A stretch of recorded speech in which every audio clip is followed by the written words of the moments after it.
ਲਖੀਮਪੁਰ ਕਾਂਡ ਦੇ ਵਿੱਚ ਮਾਰੇ ਗਏ ਜੋ ਲੋਕ ਸੀ, ਜੋ ਕਿਸਾਨ ਸੀ, ਉਹਨਾਂ ਦੀ ਪੋਸਟਮਾਰਟਮ ਦੀ ਰਿਪੋਰਟ ਸਾਹਮਣੇ ਆਈ। ਪੋਸਟਮਾਰਟਮ ਦੀ ਰਿਪੋਰਟ ਦੇ ਵਿੱਚ ਕੀ ਲਿਖਿਆ ਗਿਆ ਹੈ ਉਹ ਵੀ ਤੁਹਾਨੂੰ ਦੱਸਾਂਗੇ।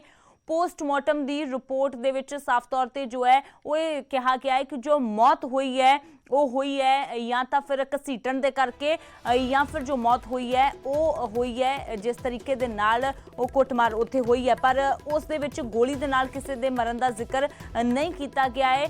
लखीमपुर कांड दे विच किसानां दी मौत की वजह घसीटे जाना दस्सिया गया है। जो बाकी 4 की मौत है वो लाठी डंडियां दे नाल कुटमार दे करके हुई है। इस पोस्टमार्टम की रिपोर्ट दे विच जो सामने आया है कि गोली लगन दे नाल किसी की मौत नहीं हुई है।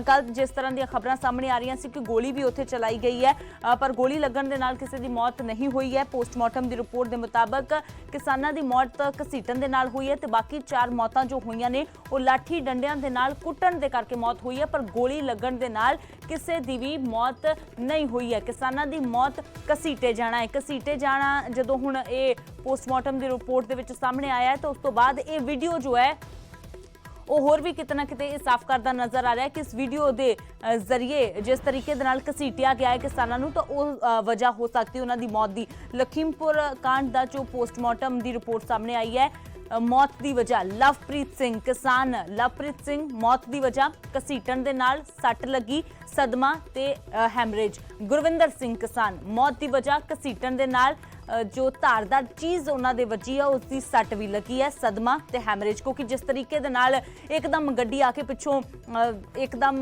धक्का मारती है, टक्कर मारती है तो घसीटते हुए जाते हैं तो उस वेले पैनिक भी हो जाता है, कई घबरा भी गए, सदमे में भी चले गए। ये भी वजह पोस्टमार्टम दे विच दसी गई है। दिलजीत सिंह तीसरे किसान, वजह घसीटना, घसीटन दे निशान, मौत की वजह। छत्तर सिंह चौथे किसान, मौत की वजह सदमा, हैमरेज अते कोमा, क्योंकि घसीटन दे निशान सी दूर तक घसीटते हुए चले गए, उस वेले सदमा लग गया। उस तो इलावा उत्थे किसानों तो इलावा होर लोगों की मौत हुई है, उन्हों की पोस्टमार्टम रिपोर्ट की कहती है। हरिओम मिश्रा अजय मिश्रा दा ड्राइवर, उसकी मौत का कारण लाठी डंडियां नाल कुटमार। ये कल ही गल जो सामने आ रही सी कि सट लगी है, कुटिया मारिया गया है, पर सदमा ते हैमरेज इसकी पोस्टमार्टम की रिपोर्ट विच भी आया है, क्योंकि बाकी गड्डी च जो सवार सी वो फरार हो गए पर ड्राइवर हथे चढ़ गया। शुभम मिश्रा की रिपोर्ट कहती है लाठी डंडियां दे नाल कुटमार दे करके जो है वो मौत हुई है। श्याम सुंदर बीजेपी आगू, लाठी डंडियां नाल कुटमार अते रमन कश्यप स्थानक पत्रकार, कुटमार के गंभीर निशान। अजीत साडे सहयोगी ज्यादा जानकारी ले जुड़े ने। तो अजीत, पोस्टमार्टम की रिपोर्ट आ गई है, हालांकि गोली से किसी की मौत की बात तो नहीं है, लेकिन किसानों की मौत में सब में एक ही बात कही है कि घसीटा गया है, उसके कारण, सदमे के कारण, हैमरेज के कारण जो मौत हुई है। देखिए बिल्कुल अमृत, ये जो पीएम रिपोर्ट है इससे इस बात का खुलासा हो जाता है कि वहां आखिर हुआ क्या था। 2 बातें साफ है। एक पहली बात कि जिन भी किसानों की मौत हुई है वो गाड़ी से रोकने से, घसीटने से हुई है, जो पीएम रिपोर्ट कहती है, जो अब तक हमारे पास खबर है। दूसरी बात, उसके बाद जब किसान घायल हो गए, 4 किसानों की मौत हो गई, फिर आक्रोशित किसानों ने इन लोगों को पकड़ लिया और भाग नहीं पाए। चाहे शुभम मिश्रा की बात हो, हरिओम मिश्रा की बात हो, जो स्थानीय एक पत्रकार उसकी मौत हो गई, इन तीनों लोगों की मौत पिटाई से हुई, यानी इनको लाठी डंडों से पीटा गया जब किसान आक्रोशित हो गए और 4 किसानों की मौत हो गई, आधा दर्जन से अधिक घायल हो गए, उसके बाद आगजनी हुई, तोड़फोड़ी। तो पीएम रिपोर्ट सब कुछ बयां कर देती है कि आखिर वहां हुआ क्या था। वहां यही हुआ था कि गाड़ियां स्पीड से निकली, किसान उसकी चपेट में आए, कोई बोनट पे गिरा, कोई गाड़ी के चक्के के नीचे आया। जब ये सब हुआ उसके बाद किसान आक्रोशित हो गए और फिर जो केंद्रीय गृह राज्य मंत्री, उनका ड्राइवर हरिओम मिश्रा, जो बूथ अध्यक्ष बीजेपी का शुभम मिश्रा, इसके अलावा जो पत्रकार हैं रमन कश्यप, वो लोग उस चपेट में आ गए जब भगदड़ वहां मची और फिर इन लोगों को पीटा गया और इनकी मौत पिटाई से है, जो पोस्टमार्टम रिपोर्ट कह रही है। तो अभी बहुत कुछ बाकी, अभी जांच का सिलसिला आगे चल रहा है अमृत। एक एक करके और बहुत सारे बिंदु आएंगे, बहुत सारे वीडियो जाएंगे, बहुत सारे साक्ष्य आएंगे, उसके आधार पर जांच आगे बढ़ेगी। बिल्कुल अजीत, लेकिन जब अब जो पोस्टमार्टम की रिपोर्ट कह रही है कि घसीटने से मौत हुई है, तो ऐसे में जो वीडियो सामने आया है वो और भी ज्यादा कहीं ना कहीं सवालों के घेरे में आ जाता है कि जिस तरीके से उस गाड़ी की ओर से टक्कर मारी गई और उसके बाद दूर तक वो गाड़ी कई किसानों को घसीटते हुए अपने साथ ले गई, यानी कि वहीं उसी गाड़ी के घसीटने के कारण कई किसानों की तो मौके पर ही मौत हो गई होगी। देखिए बिल्कुल अमृत, पोस्टमार्टम रिपोर्ट और वीडियो दोनों एक दूसरे की पुष्टि कर रहा है। वीडियो में साफ तौर पर दिख रहा है गाड़ी जो है रौंदती हुई जा रही, घसीटती हुई किसानों को जा रही। पोस्टमार्टम रिपोर्ट ये कह रही है कि चारों किसानों की मौत घसीटने से हुई, उसके बाद दम घुटने, उसके बाद ब्रेन हेमरेज हुआ, यानी दर की वजह से उनकी मौत हुई।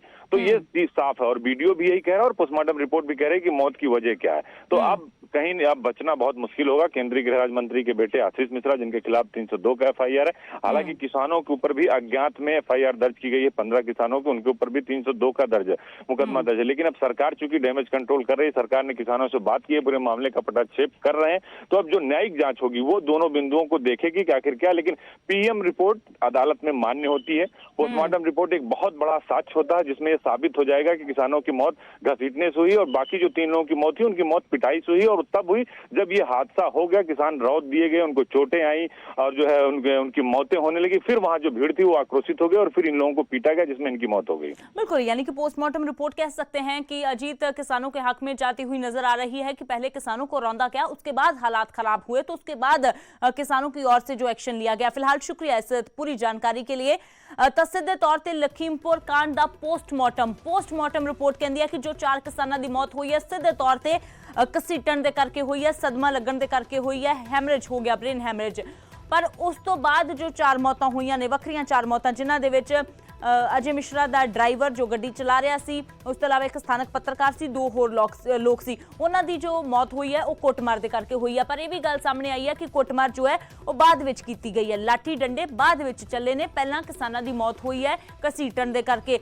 ਯਾਨੀ ਕਿ ਸਿੱਧੇ ਤੌਰ ਤੇ ਅਜੇ ਮਿਸ਼ਰਾ ਦੀਆਂ ਮੁਸ਼ਕਿਲਾਂ, ਉਹਨਾਂ ਦੇ ਬੇਟਿਆਂ ਦੀਆਂ ਮੁਸ਼ਕਿਲਾਂ ਵੱਧਦੀਆਂ ਹੋਈਆਂ ਨਜ਼ਰ ਆ ਰਹੀਆਂ ਨੇ, ਕਿਉਂਕਿ ਉਹਨਾਂ ਦੇ ਦਾਅਵੇ ਸਿੱਧੇ ਤੌਰ ਤੇ ਝੂਠੇ ਸਾਬਿਤ ਹੋ ਰਹੇ ਨੇ। ਪਹਿਲਾ ਦਾਵਾ ਕਿ ਕਿਸਾਨਾਂ ਨੇ ਸਾਡੀਆਂ ਗੱਡੀਆਂ ਤੇ ਪਹਿਲਾਂ ਹਮਲਾ ਕੀਤਾ ਤੇ ਗੱਡੀਆਂ ਦਾ ਸੰਤੁਲਨ ਵਿਗੜਿਆ, ਉਹ ਵੀ ਜੋ ਹੈ ਇਹ ਨਵੀਂ ਵੀਡੀਓ ਉਸ ਦਾਅਵੇ ਨੂੰ ਝੂਠਾ ਸਾਬਿਤ ਕਰ ਰਹੀ ਹੈ। ਦੂਜਾ ਦਾਅਵਾ ਵੀ ਸਾਬਿਤ ਝੂਠ ਹੁੰਦਾ ਹੈ ਕਿ ਸਾਡੇ ਡਰਾਈਵਰ ਨੂੰ ਕਿਸੇ ਤਰ੍ਹਾਂ ਦਾ ਕੋਈ ਅਸੀਂ ਆਦੇਸ਼ ਨਹੀਂ ਦਿੱਤਾ ਸੀ, ਬਲਕਿ ਡਰਾਈਵਰ ਦਾ ਸੰਤੁਲਨ ਇਸ ਲਈ ਵਿਗੜ ਗਿਆ ਕਿਉਂਕਿ ਉਸ ਦੀ ਕੁੱਟਮਾਰ ਕੀਤੇ ਜਾਣ ਦਾ ਉਸ ਨੂੰ ਡਰ ਪੈ ਗਿਆ ਸੀ ਘੇਰਾ ਦੇਖ ਕੇ। ਪਰ ਇਹ ਸਾਫ਼ ਹੋ ਗਿਆ ਕਿ ਪਹਿਲਾਂ ਕਿਸਾਨਾਂ ਦੇ ਉੱਪਰ ਗੱਡੀ ਚੜਾਈ ਗਈ ਹੈ ਤੇ ਡਰਾਈਵਰ ਉਸ ਤੋਂ ਬਾਅਦ ਹੱਥੇ ਚੜਿਆ ਹੈ, ਕਿਉਂਕਿ ਬਾਕੀ ਲੋਕ ਗੱਡੀ ਦੇ ਵਿੱਚ ਜੋ ਸਵਾਰ ਸੀ, ਜਿਸ ਦੇ ਵਿੱਚ ਆਸ਼ੀਸ਼ ਮਿਸ਼ਰਾ ਵੀ ਕਿਹਾ ਜਾ ਰਿਹਾ ਹੈ, ਉਹ ਤਾਂ ਫਿਲਹਾਲ ਖੇਤਾਂ ਵਿੱਚੋਂ ਭੱਜ ਕੇ ਜਾਣ ਦੇ ਵਿੱਚ ਕਾਮਯਾਬ ਹੋ ਗਿਆ, ਪਰ ਡਰਾਈਵਰ ਜ਼ਰੂਰ ਲੋਕਾਂ ਦੇ ਹੱਥ ਚੜ ਗਿਆ ਤੇ ਉਸੇ ਡਰਾਈਵਰ ਦੀ ਕੁੱਟਮਾਰ ਕੀਤੀ ਤੇ ਕੁੱਟ ਕੇ ਉਸ ਨੂੰ ਮੌਤ ਦੇ ਘਾਟ ਉਤਾਰ ਦਿੱਤਾ ਗਿਆ। ਫਿਲਹਾਲ ਇਹ ਪੋਸਟਮਾਰਟਮ ਦੀ ਰਿਪੋਰਟ ਜੋ ਹੈ ਉਹ ਕਾਫੀ ਕੁਝ ਬਿਆਨ ਕਰ ਰਹੀ ਹੈ ਤੇ ਕਾਫੀ ਹੱਦ ਤੱਕ ਬੀਜੇਪੀ ਦੀਆਂ ਮੁਸ਼ਕਲਾਂ ਵੀ ਵਧਾ ਰਹੀ ਹੈ।